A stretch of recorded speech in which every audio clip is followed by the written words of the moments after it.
au collège René Cassin, où nous allons vous faire pénétrer dans les coulisses de la cantine. Aujourd'hui, un grave sujet s'impose à la société actuelle. Allons sur le terrain rejoindre notre reporter Iris.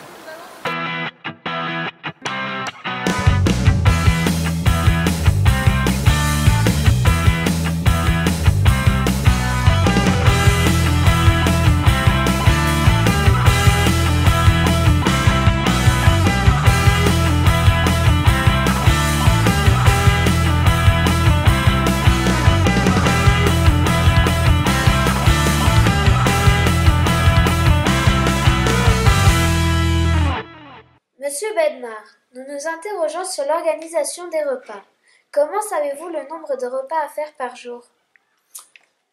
Tous les matins, en arrivant, je fais approximativement 270 repas. Ça dépend les jours de la semaine. Il y a des jours où il y en a un peu moins ou un peu plus. Mais je fais en gros, je prévois pour 270 repas.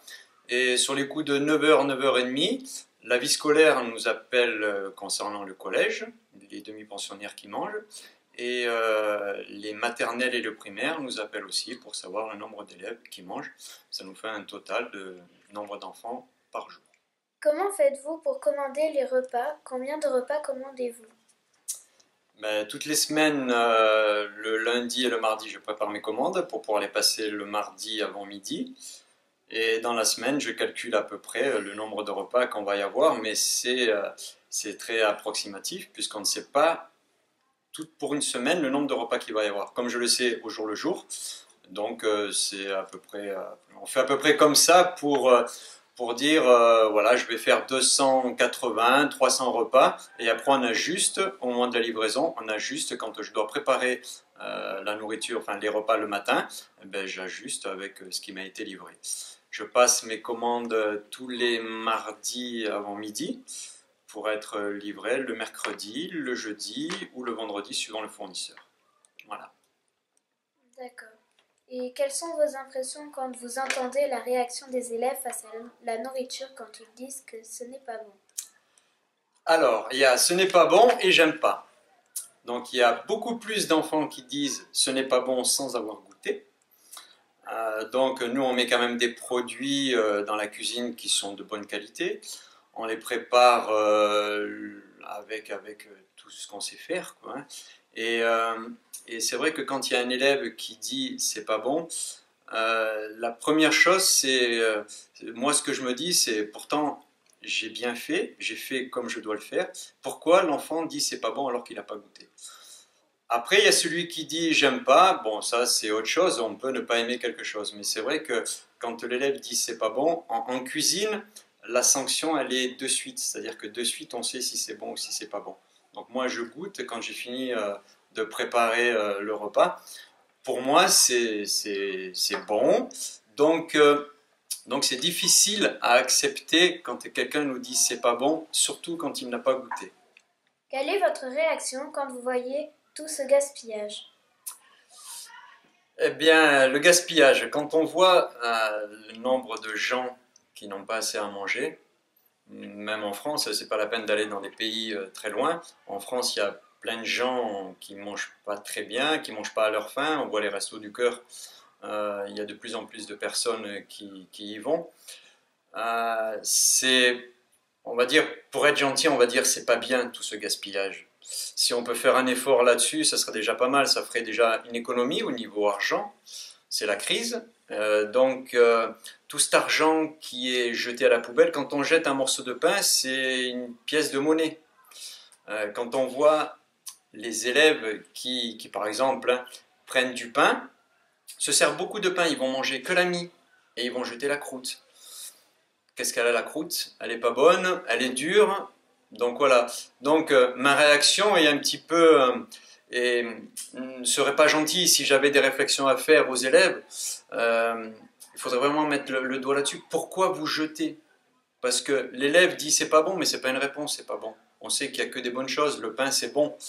Donc voilà, pourquoi on jette? L'élève ne va pas savoir pourquoi il jette. Il jette parce qu'il n'a plus envie de manger, parce qu'il veut aller jouer au foot, parce que voilà, il y a plein de choses qui font que l'élève est pressé de manger. Donc la cantine, ça va être un moment de calme. Donc il faudrait essayer de manger calmement. et de ne pas gaspiller, de ne pas être pressé. Donc c'est un petit peu révoltant des fois quand on voit certains produits qui sont jetés, qui ne sont même pas goûtés. Donc voilà, ça c'est un petit peu dur à accepter, mais bon, on a tous été enfants. Est-ce que nous, on n'a pas fait pareil quand on était jeunes?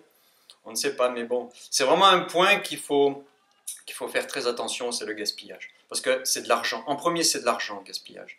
Et après, il y a tellement de gens qui n'ont pas assez à manger que voilà, c'est dommage. Nous, on le jette à la poubelle et c'est pas normal.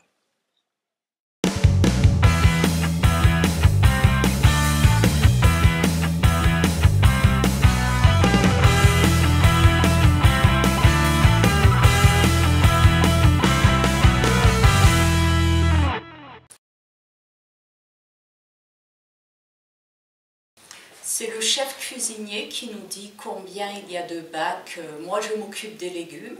Donc, il y a à peu près 300 élèves et commensaux qui mangent. Donc, s'il y a 10 bacs d'haricots verts, on divise, ça me fait 30 portions par bac. Les portions sont calculées par le chef cuistot, qui nous dit combien de parts on peut faire dans les gastros. Et souvent, à la fin du service, si on voit qu'il en reste un peu plus, on en met plus aux petits.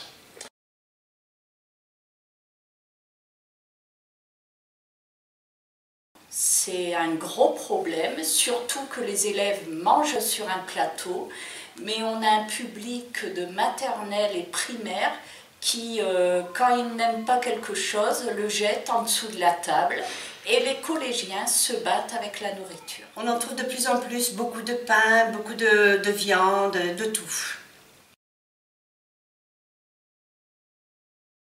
Énormément, c'est même une révolte pour moi, car de nos jours, on ne devrait plus gaspiller autant de nourriture.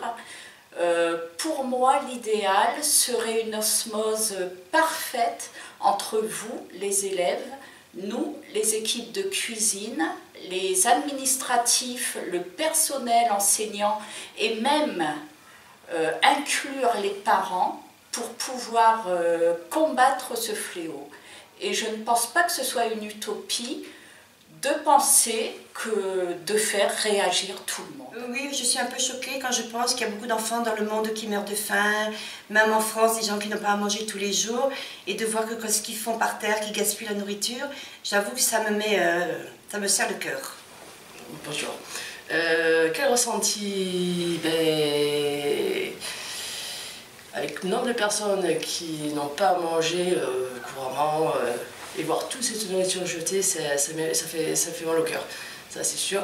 Maintenant, je ne sais pas s'il y a beaucoup de gaspillage dans cet établissement. Il y en a certes, c'est toujours plus ou moins les mêmes élèves qui ont l'habitude de manger ou qui ne mangent pas, c'est-à-dire. Mais on a la chance de bien manger parce qu'on a un cuisinier qui nous prépare de bons petits plats. Et je trouve qu'ils jettent même les assiettes et les fourchettes dans les poubelles. Hein. C'est pas que la nourriture. Mais ce qui est un peu dommage, c'est qu'ils prennent des yaourts qui ne sont pas ouverts, qu'ils les jettent directement à la poubelle, quoi. Ça, c'est un peu dommage. Voilà.